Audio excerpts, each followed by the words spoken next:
I find myself often starting up my console, loading a well-considered and predetermined Halo game of choice, loading up the game, jumping into campaign or multiplayer depending on how I'm feeling, and just walking around the maps, taking in the sights, the awe-inspiring vistas, a nostalgia-inducing ambience. I have loved Halo since I first played it, and I still do. I look upon it with the same awe and reverence as I ever have, but this feeling is more frequently giving way to a wistful melancholy and a bittersweet remembrance of times past, moments enjoyed, battles long since ended. Hey guys, welcome back to Installation 00. Halo Infinite is a year away, and with this next chapter of Master Chief's story on the horizon, and precious little information other than the 2 trailers that we have seen, we are making do with the Master Chief Collection and the other standalone games. This is a rather massive content drought, which makes things for content creators like myself and the other Halo lore YouTubers very difficult because there's very little in the way of new emergent lore and canon to speculate on. As a consequence to this, I find myself looking forward to the future of the Halo universe and hopefully its return to form as one of the biggest and best-selling game IPs in history. But I also find myself looking back, as the vast majority of the content I create is based on lore we already know, from the older games, books, and extended lore. The very nature of looking back and referencing the older content in order to breathe new life into the lore has me often remembering all of the epic and legendary moments this universe, and the people who inhabit it, have given me. So, with that in mind, today I'm going to explore my thoughts and memories and opinions to shed a more personal light on our favourite franchise and take a moment to look back and take stock of what Halo means to me before we take these next steps into the future of the Halo universe together. So let me walk you through some specific personal Halo experiences I've had in somewhat of a chronological order, and then finish up with a little reflection. I first discovered Halo Combat Evolved on a demo console in-game in my hometown before the official launch of the original Xbox here in the UK. Looking back at the figures surrounding the launch of the original Xbox and Halo Combat Evolved, it would appear that I was one of the 3 million copies sold in the first 2 years post-release, which, for the time, was record-breaking. The demo console was set up to play the level of the Silent Cartographer, and I remember walking up to the console and just finding a guy stood on a beach next to an overturned vehicle with the large, unmistakable arc of the Halo stretching skyward from the horizon. Initially I started moving the guy around, shooting a really loud handgun wildly at nothing, until I realised I could flip the vehicle over, so I did. I hopped into the gunner seat initially and fired to the chain gun, but the vehicle was going nowhere and there were no targets to hit, so I hopped back out of the gunner seat and climbed into the driver's seat. The engine roared to life, and after a short drive, I was confronted by a massive structure jutting out of the cliff face with a fork-shaped purple ship hovering nearby. After a moment it took off, and I soon found myself under fire from glowing projectiles. Needless to say, my first experience with Halo wasn't as mind-blowing and as epic as many people's. After dying, I find myself back at a checkpoint and realised at that moment I wasn't going to get much from what was going on other than what little context I could draw from the environment, which was that I was on some sort of island with weird buildings, weirder ships, and really weird creatures firing the stuff from inside glow sticks at me. Time to restart the mission. Time for some context.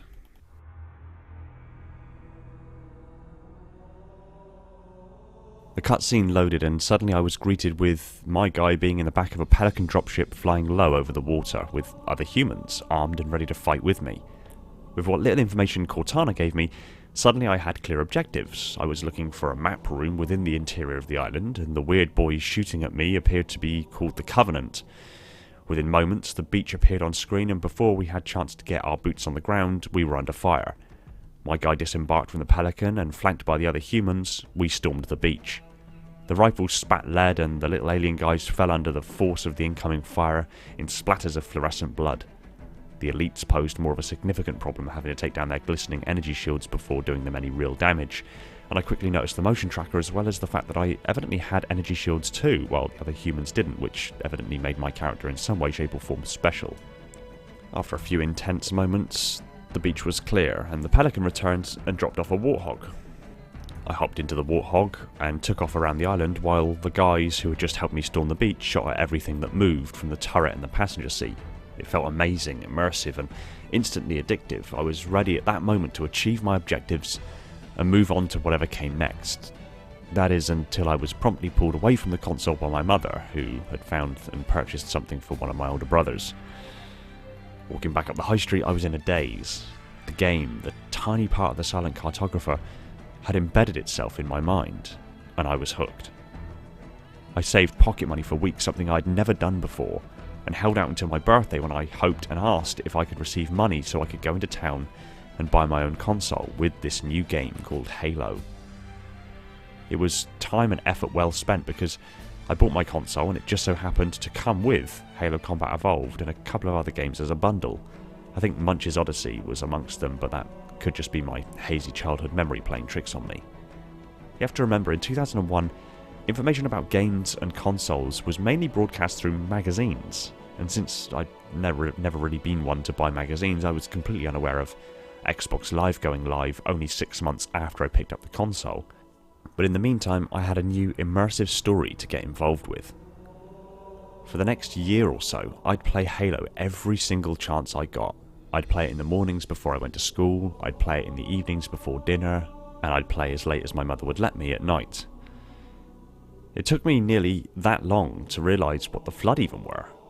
I remember playing the level 2 betrayals and walking in this exact area on screen right now as I approached a Flood combat form from behind, and after a moment or two of staring, it suddenly made sense that the floppy thing hanging down its back, that I had always assumed was just a weird part of their bodies, was in fact the broken, limp head and neck of an elite.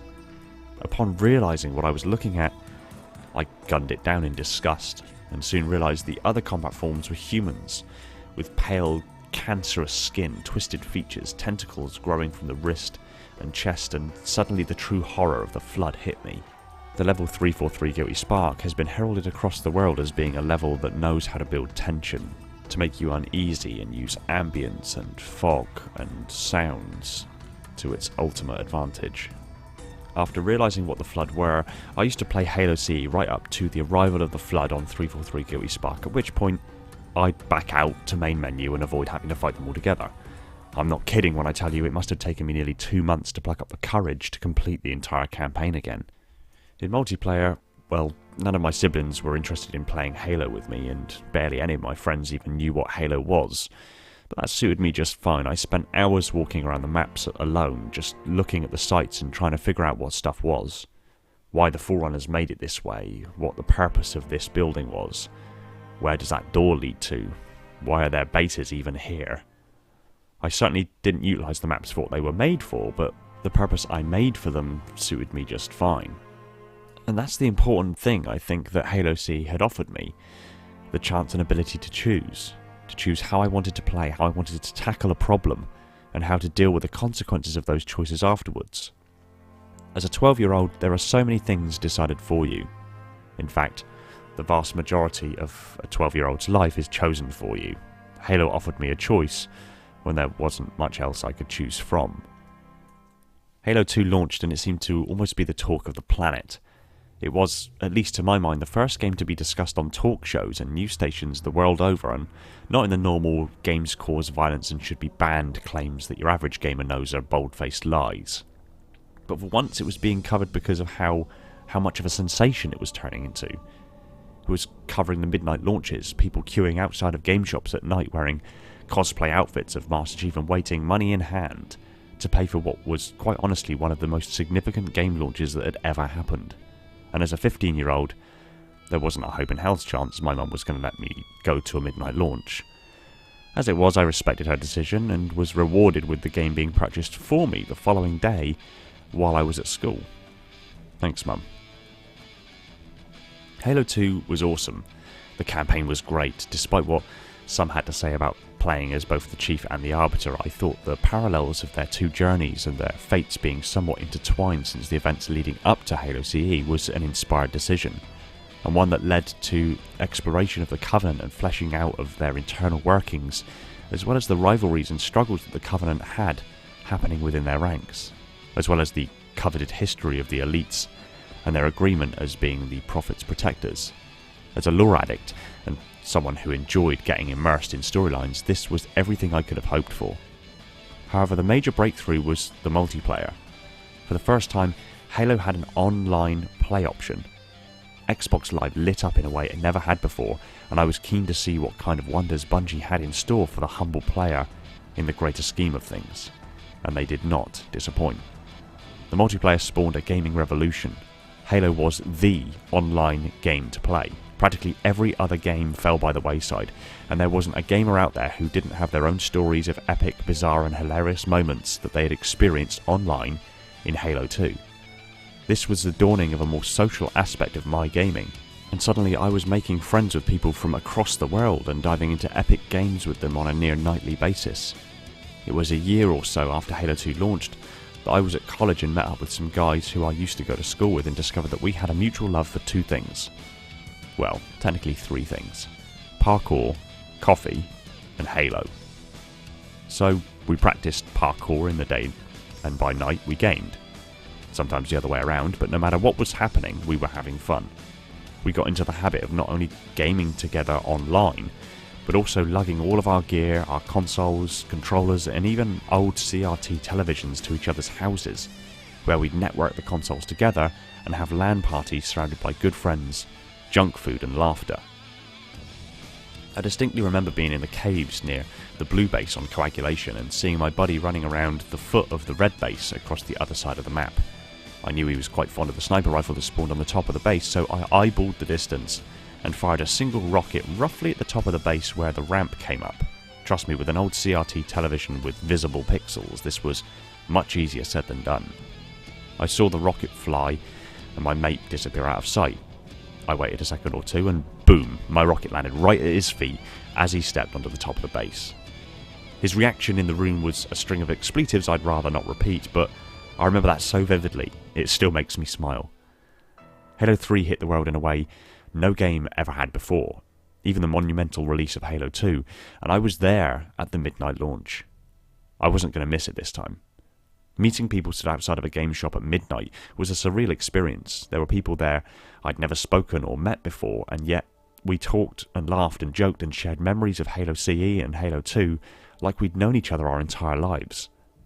Memories were shared, fits of laughter and gamertags were exchanged, and some of those people, even to this day, I still have on my friends list. The campaign was legendary. No other word can actually describe it. We got to finish the fight. The battles that were fought in the earlier games were finally ended when Chief and Arbiter brought an end to the war. Even the way that Halo 3 was advertised was phenomenal. The Believe campaign using seemingly documentary-style interviews with old, retired war veterans, their simple but engaging background stories, and the immensely convincing and sometimes emotional recollections of Master Chief were a whole new level of advertising. The multiplayer was phenomenal. The maps were beautiful and expanded the lore by adding a little narrative to their existence within the Halo universe. While the previous games had done something similar, it was somewhat overshadowed by the fact that multiplayer was even possible, and that it was the crown stone of the gaming industry and set the bar for what should be expected in an online gaming system. In Halo 3, online multiplayer was now commonplace enough for it to no longer be enough to just have online play. It needed to offer something new. Their maps, their diverse settings and styles, their unique play spaces, and how engagements would happen, progress and resolve in each instance became a focus. Demand for maps that were new and different and engaging was growing. The graphics and how the maps looked were a massive point to adding ambience and mood to the maps, giving context to the players as well as machinima creators. I'm sure everyone remembers Arby and the Chief, and Red vs Blue. But further to this, it offered context for map creators using Halo 3's new Forge mode, and it didn't take Bungie long to put two and two together to meet the demand for newer interesting maps and games with community-created maps. I was never much of a forger myself. I made a few maze-like maps which were quite interesting, and a few buildings and structured maps, but never anything of major significance. I think the most interesting thing I really created was a game variant me and my mates came to call Potshot. Basically, it was a maximum player speed, minimum gravity, one-shot kills and random weapon spawns with infinite ammo. Trust me, played on Sandtrap, Snowbound, Valhalla, Last Resort or High Ground is ridiculously fun. You breeze past enemies gliding through the air like armoured frisbees and dodge a hail of randomised projectiles. You have to time swings from swords and hammers like nobody's business. You can dominate a map with a battle rifle and a quick trigger finger but get taken down by a hail of SMG fire, a well-placed rocket or even a tracking needle round you try desperately to outrun and get hit by it nonetheless. You have to give it a go, it is awesome. I remember in a custom game with my mates playing Potshot on Sandtrap and spawning with a BR. You really couldn't hope for a better starting weapon. I made my way to the ridge on one of the sides of the map and took out my mates from a distance without issue. That is until they got wise to my position and started coming for me. I held my own until my mate spawned with a needler and managed to run through the minefield around the map to my position. I panicked and tried to gun him down, and we ended up in an anime-style anti-gravity battle until finally I killed him. But he had fired a single needle, burdened with glorious purpose, and as I ran backwards trying to find cover or allow something to come between me and it so that I would be spared, I watched it grow ever closer until finally it impacted my chest at no faster than the throw of a stone, and that was it. My spree was ended from the grave by a solitary needle that crept towards me at a snail's pace. In matchmaking, I remember playing objective games like Capture the Flag and coordinating with those same mates to do Capture the Flag on Valhalla.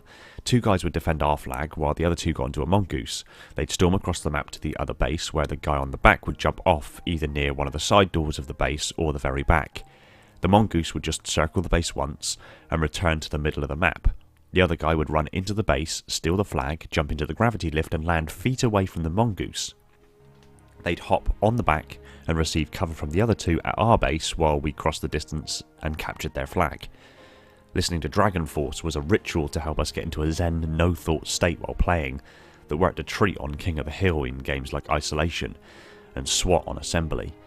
And I'll never forget the time me and one of my mates decided it would be interesting to film ourselves playing Halo. Not film the screen, film ourselves, just staring blankly at the screen for extended periods of time, occasionally leaning subconsciously to attempt to avoid the swing of a hunter's shields. It was bizarre, but it was always fun.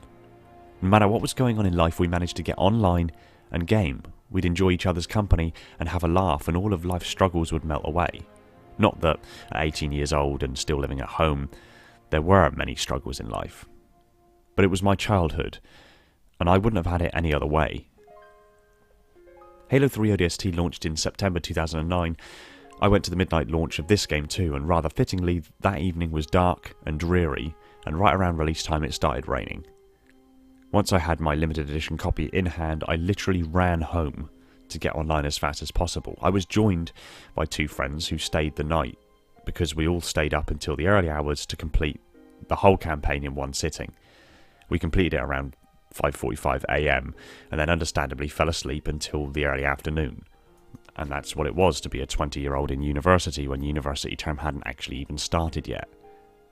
ODST's firefight presented its own hilarious moments, like the absolute soul-crushing fear and yelps of panic as a brute chieftain with a gravity hammer charged our position battle-crying, and all four of us attempted to cram into a doorway at the same time for the chieftain to plough through us like a steam train through cardboard. Unless 343 Industries plan on releasing another ODST game, or maybe even a game where you play as a Spartan 3 in SPI armor, there will never be a Halo game where me and my mates talk over comms in strategic and tactical commands like we're genuinely a Special Forces strike team. Something about the ambience of ODST and the vulnerability of a normal unaugmented human bred the team dynamic where we'd move in staggered pace through the streets of New Mombasa, clearing each area as we go, and telling each other to hold, or to evade, or to flank, or to engage, based on the situation at each encounter.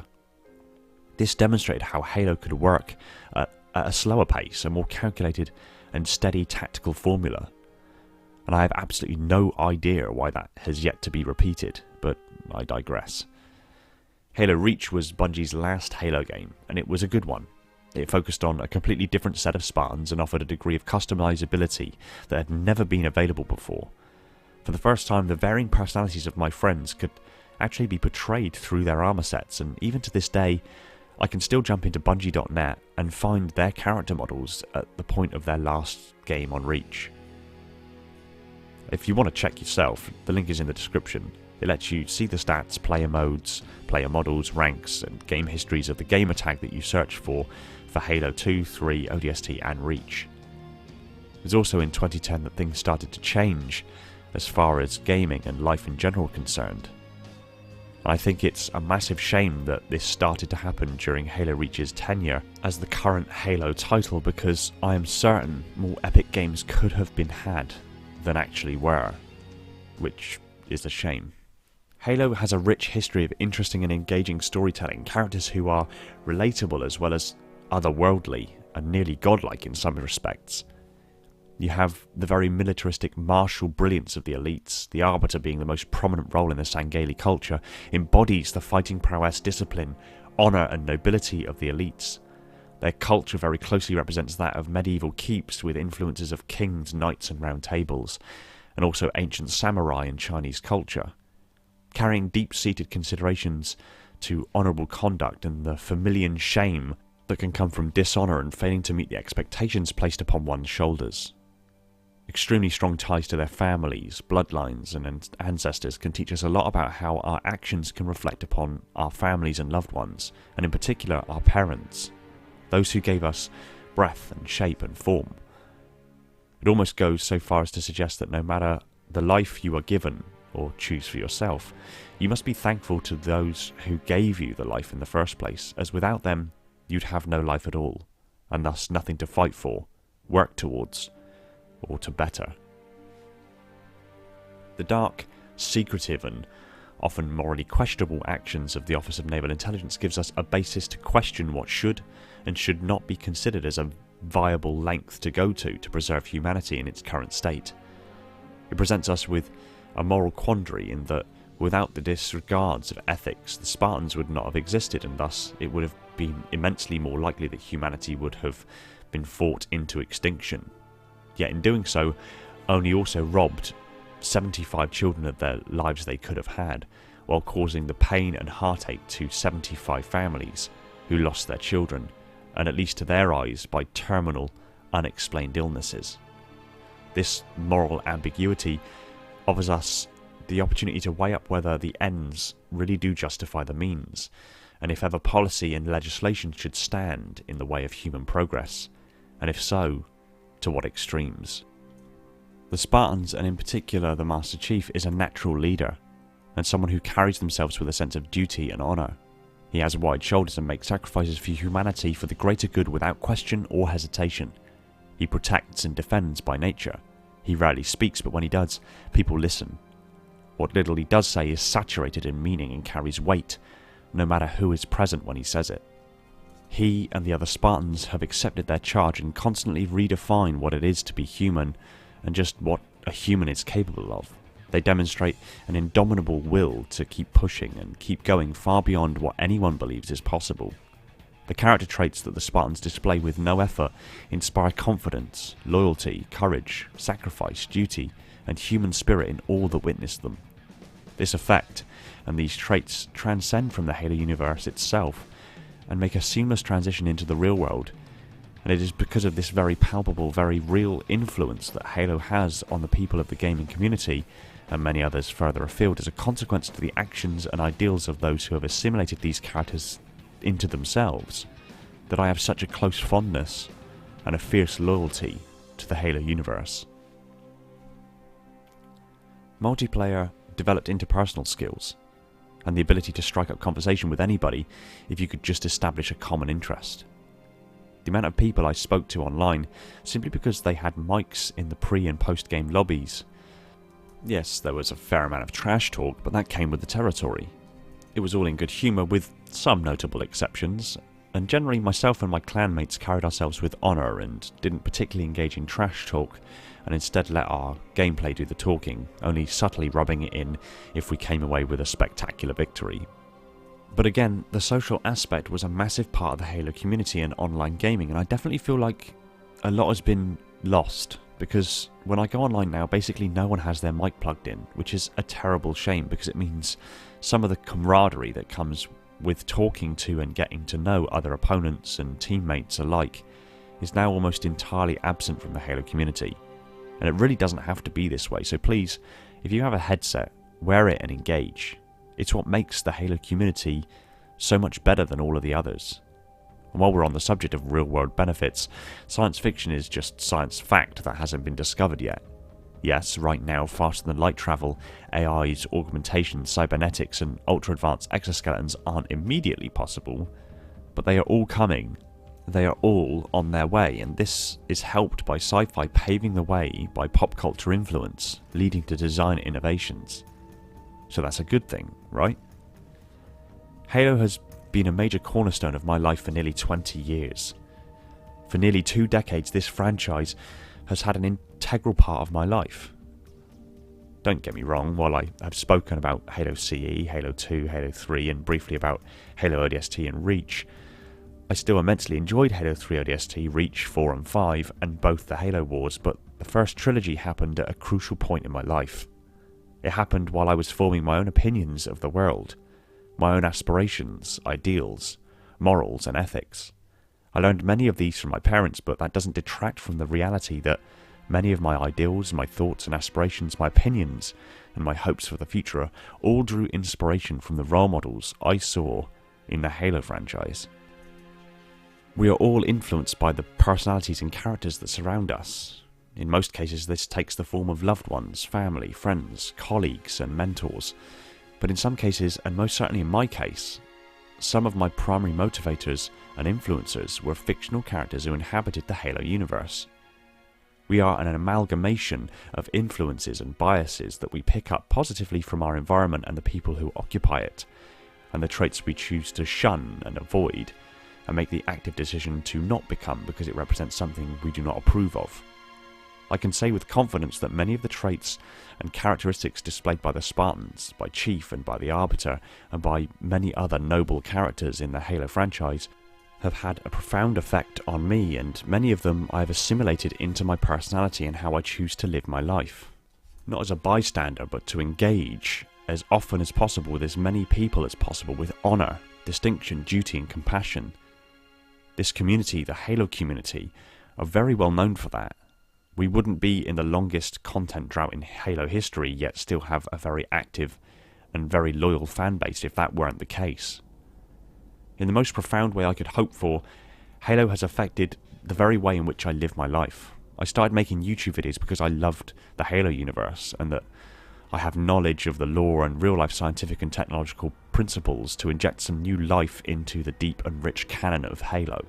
I made videos because I wanted to share this fantastic community in a real and visceral way, to demonstrate my love for this universe and the people in it. I never dreamed that it would grow to now over 30,000 subscribers and have such a profound effect on my life as it actually has. I mean, I literally can't put it into words how happy that makes me and how much that means to me. As I've said, we're all influenced by those who we choose to surround ourselves with. Well, I've been immersed in the Halo community and the Halo universe for nearly 2 decades. So what does that say of me? The fondness I have of all these years is something I carry with me every single day. I remember them so vividly, and it still brings a smile to my face and a warm, nostalgic feeling to my heart. But as I said earlier, I also remember it in a bittersweet manner. In 2010 I experienced a loss in my family, which quite rightfully took my full attention, and life didn't settle very well for quite a few years, until I managed to get back into a routine and again find the time for some gaming. I lament the life that I lost and knew so well, and as it faded into the histories, so did my comforts in life. The friends I was so used to seeing and meeting up with and gaming, like me, suddenly had jobs and homes and bills to pay for and kids to raise. The realities of life got in the way of gaming, and in some respects that's a natural progression of life, and something that is in most cases unavoidable. But whether I, my friends, or you like your adult life and value the freedoms that you've earned from hard work, it will still never replace that freedom that you had as a kid, as a teenager, to do as you pleased when you wanted to, without responsibilities and bills and all the baggage that comes with being an adult and standing on your own 2 feet. But as I said, once things settled down, and especially in recent times with how this channel has worked out for me, I found more time to go online. with the Master Chief Collection now being the place to go for all the amazing maps and campaigns from the original trilogy, and many of the newer installments of the Halo universe thus far, I had great hopes of coming online and finding my mates back online, rocking it out like we used to. When I log into Xbox Live now, I boot up the Master Chief Collection and I look at my friends list. Save for a few who always seem to be watching Netflix, or watching a movie, or playing a single-player game, the vast majority of my friends, most of the Spartans I used to fight side by side with, are MIA. Some haven't logged in months. Some haven't logged in this year at all. Some haven't been online for a couple of years, and there are a few who haven't been seen since 2012. So I load up a Slayer custom game. I spawn into the map, and I stand. I stand and remember with a grin where my friend and I had our anime-style battle, when I was gunned down by a slow-moving needler shard. I stand and I remember when we stole the flag 3 times in a row within a minute, and won a capture the flag game via clever use of a mongoose. And knowing the map's mechanics, I stand and I remember fighting back to back and side by side with my friends, my fellow Spartans on isolation while we held down the hill to win the game. And all the times we mowed through our opponents like tissue paper in a zen no-thought state while blaring through the fire and the flames through my computer speakers. I load up campaign levels and find those quiet moments in between engagements when I remember how many times we got pinned down by jackal snipers in Halo 3 on Legendary. The amount of times we attempted the Vidmaster challenge on the last level of Halo 3. That time me and my buddies were holed up inside the courtyard building on outskirts on Legendary, avoiding jackal snipers and trying desperately to take down Zealot Ultra and Gold Elites with the abysmal ammo and weapons we had left after an extended back and forth firefight. All the times we were so ready to give up but convinced ourselves to go one more time and were rewarded with everything coming together just right and blasting through a game or a level like we were actual Spartans.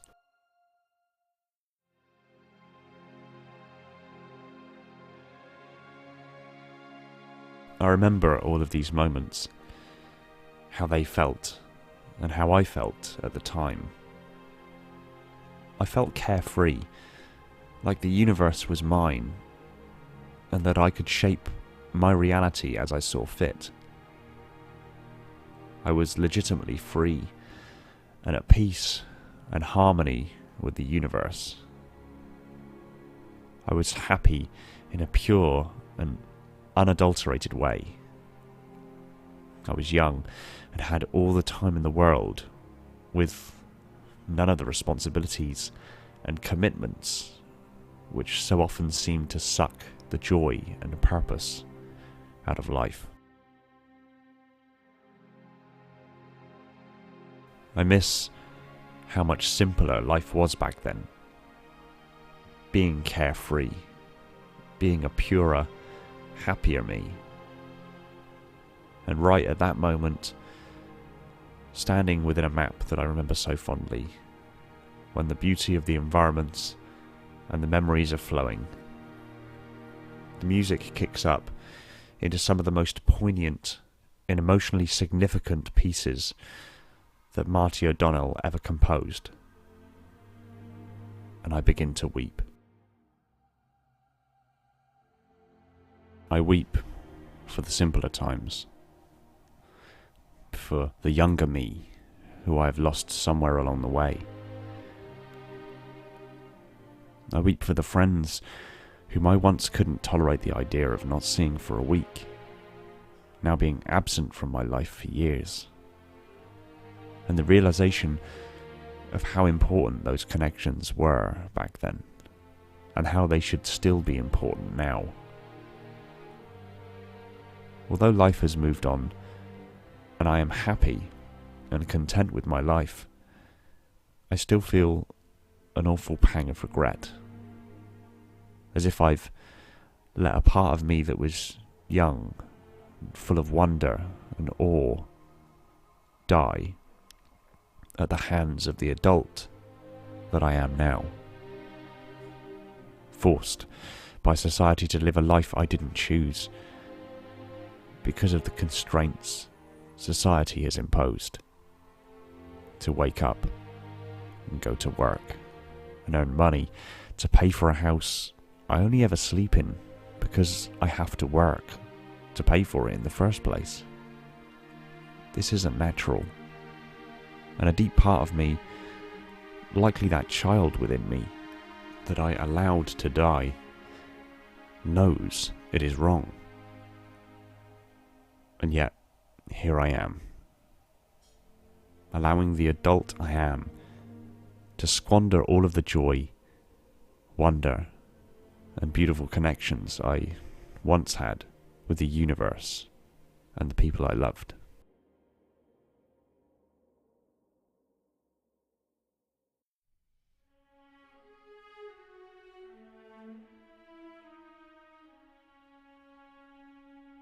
This is quintessentially why games are so significant, why Halo is so significant.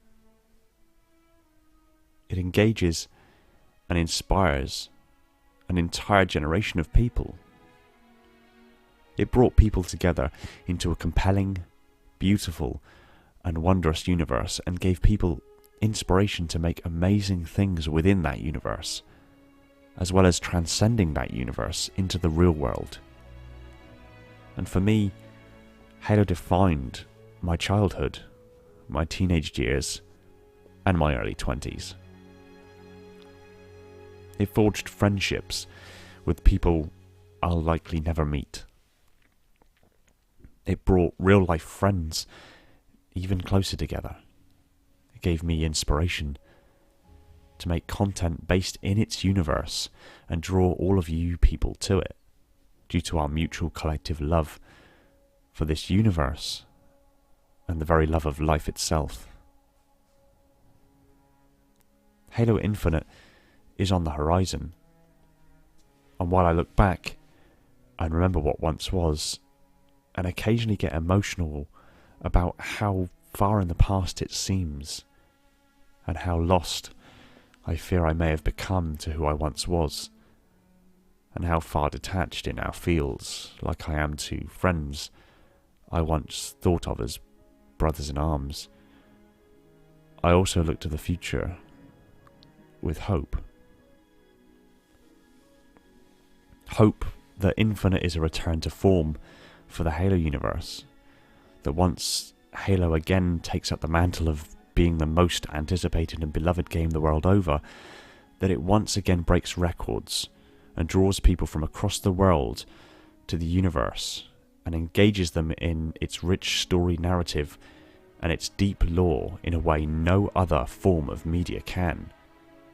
Because Halo is more than just a game, it is a community.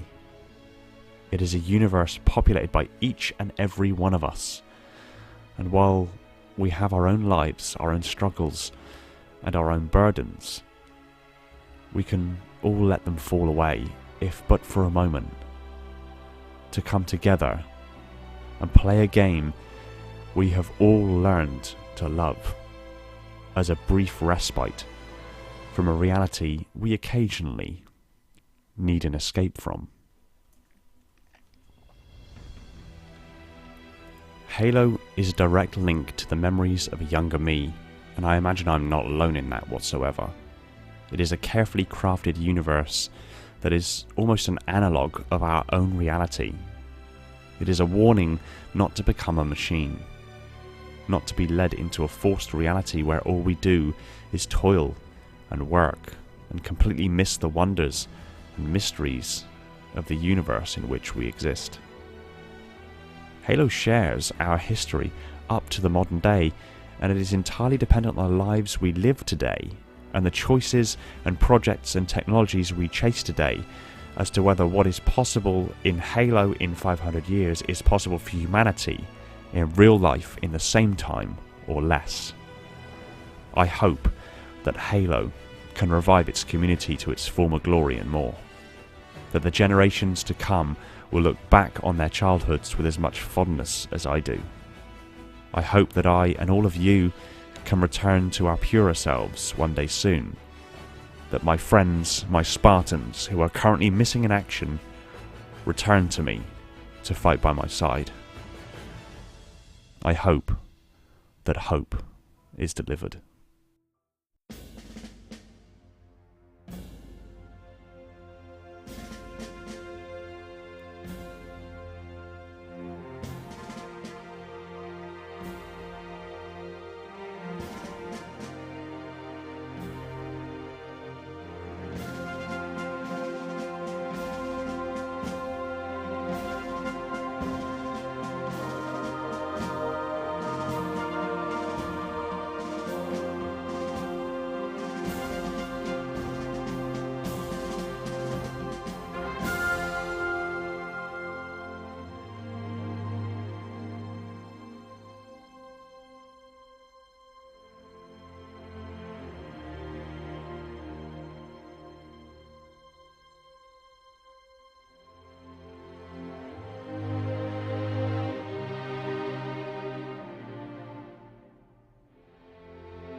Thanks for watching. Stick your comments down below. I look forward to what you have to say.